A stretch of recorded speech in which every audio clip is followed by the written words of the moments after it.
আজকে আমি তোমাদেরকে একটা খুবই রিয়েলিস্টিক আমার সঙ্গে হয়েছে, আমার সঙ্গে না, আমার ক্যাটের সঙ্গে। যাদের যাদের ক্যাট আছে বা যাদের যাদের ক্যাট ছিল তারা বুঝবে নিশ্চয়ই। মনে করবে যে তোমার নিজের ক্যাটের সঙ্গে হয়েছে, তাহলে ভাববে কতটা স্যাডনেস। খুবই স্যাডনেস একটা। প্রথম দিকে অনেক স্যাড, আর লাস্টের দিকে অল্প অল্প স্যাড। তো একদিন আমার একটা বিড়াল ছিল, আমি ওদেরকে নর্মাল এমনি ব্যায়াম করাচ্ছিলাম। তখন আমার হচ্ছে জল তেষ্টা পেল।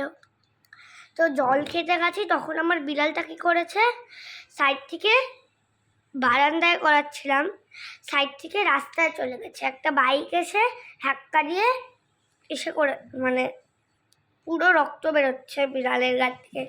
ধাক্কা দিয়ে মরে তো যায়নি, অজ্ঞান হয়ে গেছে। তো বাইক এসে ধাক্কা দিয়ে অজ্ঞান হয়ে গেছে বিড়ালটা। তো তারপরে আমি তো বাইকটাকে যা বলার বলেছি, আর তারপরে আমি আমার বিড়ালটাকে নিয়ে এরকমভাবে ওর গাছ থেকে যেহেতু ব্লাড পড়ছিল, আমি ওর ব্লাডটা মুছিয়ে এমনি বিছানায় শুয়ে রেখেছি। আমার মামা বাড়িতে ছিলাম, আমার নিজের ঘরে কোনো বিড়াল নেই, মামা বাড়িতে বিড়াল আছে, আমার মামারই বিড়াল। তো মামা এসেছে, আমি সব বলেছি, পুরো পরিষ্কার খুলে বলেছি। তো মামা যা বলার বাইক থেকে বলে তারপরে বিড়ালটাকে হসপিটালে নিয়ে গেছে। ডক্টর কি বলেছে জানো? ডক্টর বলেছে হয়তো বা এই বিড়ালটা কোনো ওষুধ দিয়ে হবে না, হয়তো বা ঠাকুর বাঁচাবে, নাহলে একদম স্বর্গে যাবে, নাহলে নরকে যাবে। গেল, তারপরে হসপিটাল থেকে আনলো। তো তারপরে আমার ক্যাটটাকে বাড়িতে নিয়ে আসলো। বাড়িতে নিয়ে এসে সব কিছু মামা বললো ডক্টর কি বলেছে। মামা তারপরে প্রত্যেক দিন ঘুম থেকে উঠে মন্দিরে গিয়ে পুজো করতো প্রত্যেক দিন। তারপরে একদিন মন্দিরে পুজো করে বিড়ালটাকে একটুখানি রেখে হাত জোর করে রাখতো। তো ওই কথাটা বলতো যে ঠিক করে দাও হাত জোর করে। তখন যখন বিড়ালটাকে রেখে হাত জোর করেছিল, ওর বন্ধুর সঙ্গে দেখা হয়েছে মামার। তারপরে ওই বন্ধুর সঙ্গে কথা বলতে বলতে হচ্ছে বিড়ালটাকে মন্দিরেই রেখে চলে এসেছে, বুঝেছো? তারপরে হচ্ছে মামা রাত্রি 12টার সময় খেয়াল করেছে বিড়ালটা তো নেই।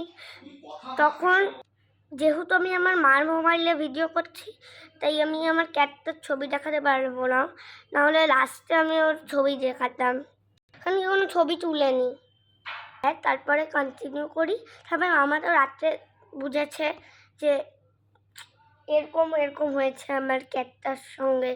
এগুলো সব ভাবতে ভাবতে মনে পড়েছে যে আমার ক্যাটটা তো আমি মন্দিরেই রেখে এসে পড়েছি। তখন রাত্রি 12টা বাজে। তো বলেছি মনে হয় তোমাদের, হ্যাঁ আরেকবার শুনেই নাও কি আছে। তারপরে মামা ভেবেছে এখন গিয়ে লাভ নেই, কালকে সকালে ঘুম থেকে উঠে তাড়াতাড়ি যাব।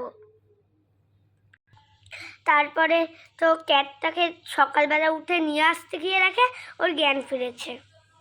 তারপরে ঘরে নিয়ে এসেছে, ডক্টরের কাছে নিয়ে গেছে, একদম ডক্টরের কাছে, ঘরে আর নিয়েই আসেনি, ডক্টরের কাছে নিয়ে গেছে, ওষুধ দিয়েছে। তারপরে ওকে হচ্ছে গাটাকে একটু ধুয়ে দিয়েছে, ওয়াশ করে দিয়েছে শ্যাম্পু সাবান দিয়ে। ওর যেহেতু একটা আলাদা আমার ক্যাটের শ্যাম্পু সাবান আছে ওটা দিয়ে। তারপরে প্রত্যেক দিন কন্টিনিউ ওষুধ খাওয়াতে ও ঠিক হয়েছে। তো এই স্টোরিটার থেকে আমরা বুঝলাম যে আমরা ঠাকুরের আমরা যে নিজেই সব করবো এরকম না, ঠাকুরও আমাদের অনেক হেল্প করতে পারে। রিয়েলিস্টিক এটা। ওই যে বলেছিলাম না রাত্রি 12টায়, তারপরে সকালে উঠে দেখে ঠাকুরের কাছেই তো রাখা ছিল। তাহলে কি ঠাকুর জেগে উঠে ওকে ঠিক করে দিয়ে গেল? এটা জানতে চাইলে পার্ট 2। এটা আমার দিদি আমি অলরেডি বলে দিয়েছি। টাটা।